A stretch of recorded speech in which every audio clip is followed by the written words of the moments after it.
दिन की यात्रा पे गोवा आए हुए हैं। पिछले 13 साल से गोवा में बीजेपी की सरकार है और इन 13 साल में बीजेपी ने केवल और केवल भ्रष्टाचार किया है।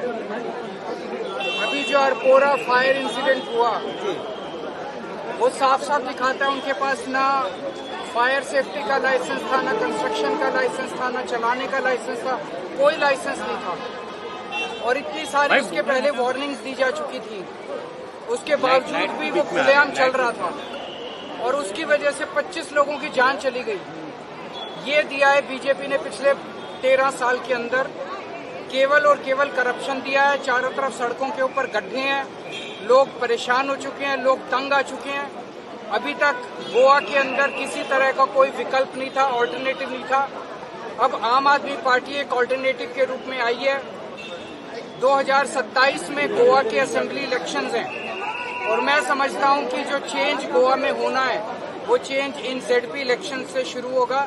मैं गोवा के लोगों से अपील करता हूं कि इन जेडपी इलेक्शंस में ज्यादा से ज्यादा आम आदमी पार्टी को वोट देकर आप इस चेंज की शुरुआत कीजिए। सर, क्लब के दोनों मालिक